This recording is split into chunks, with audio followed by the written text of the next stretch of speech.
Silakan. Assalamualaikum warahmatullahi wabarakatuh.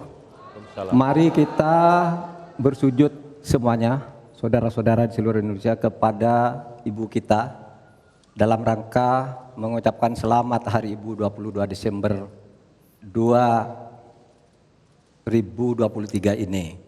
Dan sesudah ini kita lanjutkan pengabdian kita kepada Ibu Pertiwi. Ada yang bertanya kepada kami, mungkin tidak Anda mentargetkan mendapat pertumbuhan ekonomi 7% di dalam 1 tahun.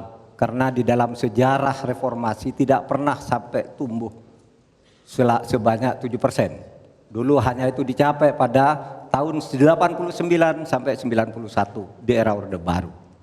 Lalu pertanyaan itu saya sampaikan kepada beberapa orang ahli.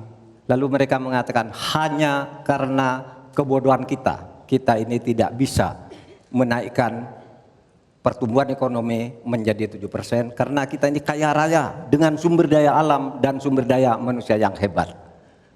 Masalahnya apa? Masalahnya banyak korupsi dan inefisiensi di sektor-sektor pertumbuhan ekonomi, yaitu di sektor konsumsi, belanja pemerintah, ekspor impor, dan investasi. Jadi dengan demikian karena banyak korupsi, dan itu memang betul terjadi. Coba lihat, berdasar hasil SIGI, Transparansi Internasional, korupsi terjadi di lembaga legislatif, eksekutif, dan yudikatif secara besar-besaran. Korupsi juga terjadi di 3 metra alam kita ini. Kita menginjak bumi, ada korupsi di tanah dan pertambangan. Kita ke laut, ada korupsi di masalah kelautan. Kita melihat udara, pesawat terbang kita, ternyata di udara juga banyak korupsi. Akibatnya apa? Rakyat miskin.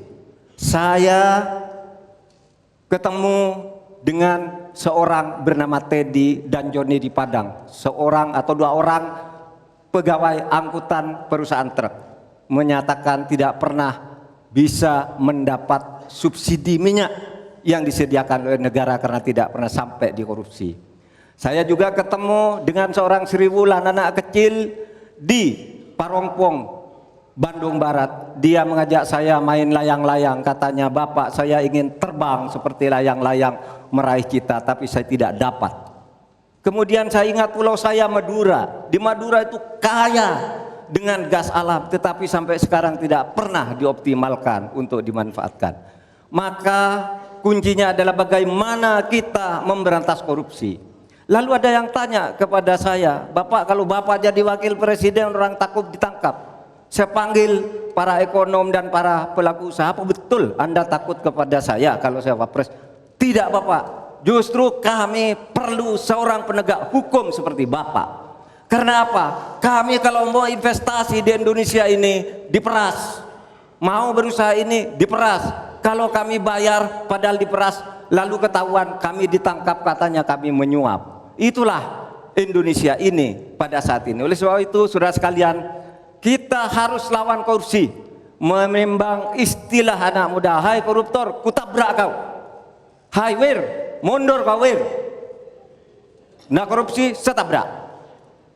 Saudara sekalian, ini semua dalam rangka agar terjadi pemerataan seperti ketentuan pasal 3 Undang-Undang Dasar. Di Al-Quran disebut kaila yakuna dulatan bainal yanqub. Jangan biarkan kekayaan itu hanya beredar di antara orang kaya. Waktu Bapak selesai. habis. Baik, terima kasih Pak Mahfud.